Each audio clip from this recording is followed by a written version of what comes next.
ఈ వీడియోలో మనం లోహాలు మరియు అలోహాలు అంటే మెటల్స్ అండ్ నాన్ మెటల్స్ యొక్క కొన్ని ముఖ్యమైన రసాయన ధర్మాల గురించి తెలుసుకుందాం. అంటే కెమికల్ ప్రాపర్టీస్ గురించి తెలుసుకుందాం.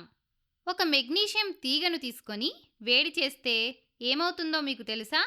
అది మిరుమిట్లు గొలిపే తెల్లని మంటతో మండి చివరకు ఒక తెల్లని బూడిద లేదా పొడిలాంటి పదార్థాన్ని మిగులుస్తుంది. అంటే ఇక్కడ ఖచ్చితంగా ఒక రసాయన చర్య జరిగింది.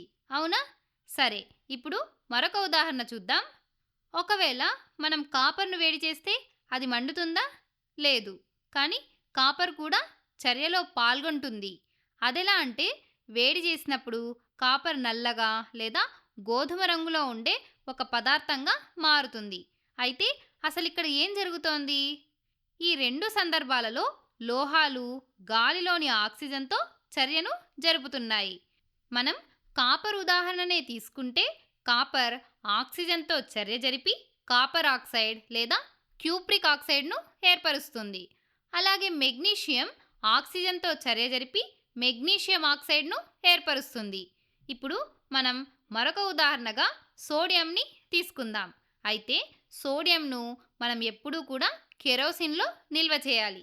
ఎందుకంటే ఈ సోడియంకు చర్యాశీలత చాలా ఎక్కువ ఉంటుంది. దాన్ని గాలిలో ఉంచితే అది వెంటనే ఆక్సిజన్తో తీవ్రంగా చర్య జరిపి సోడియం ఆక్సైడ్ను ఏర్పరుస్తుంది. ఇప్పుడు ఒకసారి ఈ చర్యలన్నింటినీ చూస్తే ఈ చర్యలన్నింటి కుడివైపున అంటే క్రియాజన్యాల వైపున లోహ ఆక్సైడ్లు అంటే మెటాలిక్ ఆక్సైడ్ ఏర్పడటాన్ని మీరు చూడవచ్చు. కాబట్టి మనం దీని ద్వారా ఒక సాధారణ సూత్రాన్ని చెప్పవచ్చు. అదేంటంటే లోహాలు ఆక్సిజన్తో చర్య జరిపి లోహ ఆక్సైడ్లను ఏర్పరుస్తాయి. అలా అని భూమి మీద ఉన్న ప్రతి లోహము ఇలాగే చర్య జరుపుతుందా అంటే లేదు. బంగారం, వెండి, ప్లాటినం వంటి విలువైన లోహాలు అంత త్వరగా చర్యలో పాల్గొనవు. ఇవి ఆక్సిజన్తో చర్య జరిపి ఆక్సైడ్లను ఏర్పరచవు. కానీ మన చుట్టూ సాధారణంగా కనిపించే చాలా లోహాలు ఆక్సిజన్తో చర్య జరిపి వాటి లోహ ఆక్సైడ్లను ఇస్తాయి. సరే, ఇప్పుడు ఒక ముఖ్యమైన విషయం గురించి ఆలోచిద్దాం. ఈ లోహ ఆక్సైడ్లను నీటితో చర్య జరిపిస్తే ఏమవుతుంది? ముందుగా సోడియం ఆక్సైడ్తో మొదలు పెడదాం. సోడియం ఆక్సైడ్ నీటితో చర్య జరిపితే మనకు సోడియం హైడ్రాక్సైడ్ వస్తుంది. ఇది ఒక క్షారం అంటే బేస్. అదేవిధంగా మెగ్నీషియం ఆక్సైడ్ నీటితో చర్య జరిపినప్పుడు మెగ్నీషియం హైడ్రాక్సైడ్ వస్తుంది. ఇది కూడా ఒక క్షారం. మరి క్యూప్రిక్ ఆక్సైడ్ నీటితో చర్య జరిపితే ఏదైనా హైడ్రాక్సైడ్ వస్తుందా? రాదు. ఎందుకంటే కాపర్ ఆక్సైడ్ నీటితో అసలు చర్య జరపదు. కారణం ఏంటంటే కాపర్ చర్యాశీలత చాలా తక్కువ. కాబట్టి దాని ఆక్సైడ్ కూడా తక్కువ చర్యాశీలతను కలిగి ఉంటుంది. అందుకే కాపర్ ఆక్సైడ్ నీటితో అసలు చర్య జరపదు. ఇప్పుడు మనం ఈ మూడు ఉదాహరణల్ని ఒకసారి గమనిస్తే ఇందులో సోడియం అత్యంత చర్యాశీలత కలిగినదని, ఆ తర్వాత మెగ్నీషియం, ఆ తర్వాత కాపర్ చర్యాశీలతను కలిగి ఉన్నాయని మనం అర్థం చేసుకోవచ్చు.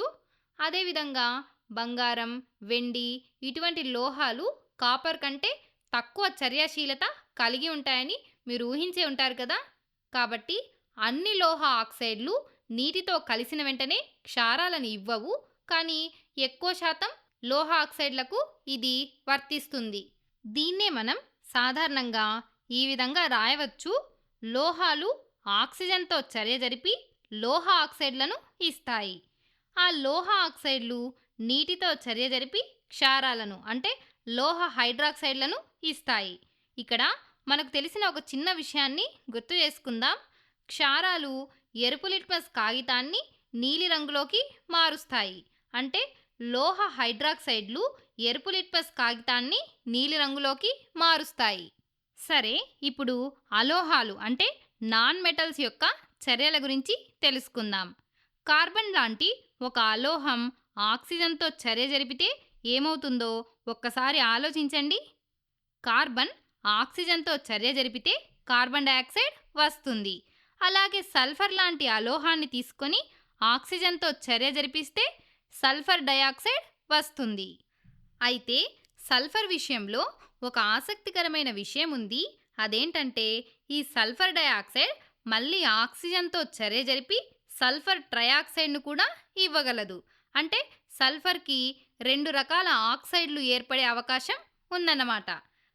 అయితే ఎందుకు సల్ఫర్ 2 రకాల ఆక్సైడ్లను ఏర్పరుస్తుంది అని మీకు డౌట్ రావచ్చు. ఇలా ఎందుకు జరుగుతుందంటే సల్ఫర్ 2 వేర్వేరు రకాల సంయోజకతలను అంటే వాలెన్సీస్ని ప్రదర్శిస్తుంది. అందువల్ల సల్ఫర్ 2 రకాల ఆక్సైడ్లను ఏర్పరుస్తుంది. సరే, మనమిప్పుడు ఇంకో విషయం గురించి ఆలోచిద్దాం. ఈ అలోహ ఆక్సైడ్లకు నీటిని కలిపితే ఏమవుతుంది? ఉదాహరణకు కార్బన్ డయాక్సైడ్కు నీరు కలిపితే మనకు కార్బోనిక్ ఆమ్లం వస్తుంది.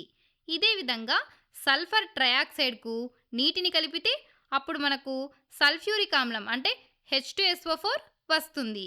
ఇక్కడ గమనించాల్సినటువంటి ప్రధాన విషయం ఏంటంటే అలోహ ఆక్సైడ్లు నీటితో చర్య జరిపినప్పుడు ఆమ్లాలను అంటే యాసిడ్స్ని ఏర్పరుస్తాయి. దీన్ని మనం సాధారణంగా ఈ విధంగా రాయవచ్చు. అలోహాలు ఆక్సిజన్తో చర్య జరిపి అలోహ ఆక్సైడ్లను ఇస్తాయి. ఆ అలోహ ఆక్సైడ్లకు నీటిని కలిపితే అవి ఆమ్లాలను అంటే యాసిడ్స్ని ఇస్తాయి. ఈ యాసిడ్స్ నీలి లిట్మస్ కాగితాన్ని ఎరుపు రంగులోకి మారుస్తాయి. చివరగా ఈ వీడియో యొక్క సారాంశం ఏంటంటే లోహాలు ఆక్సిజన్తో చర్య జరిపి లోహ ఆక్సైడ్లను ఏర్పరుస్తాయి. అవి నీటితో కలిసి క్షారాలనిస్తాయి. ఈ క్షారాలు ఎరుపు లిట్మస్ కాగితాన్ని నీలి రంగులోకి మారుస్తాయి. అదేవిధంగా అలోహాలు ఆక్సిజన్తో కలిసి అలోహ ఆక్సైడ్లను ఇస్తాయి. అవి నీటితో కలిసి ఆమ్లాలను ఏర్పరుస్తాయి. ఈ ఆమ్లాలు నీలి లిట్మస్ కాగితాన్ని ఎరుపు రంగులోకి మారుస్తాయి.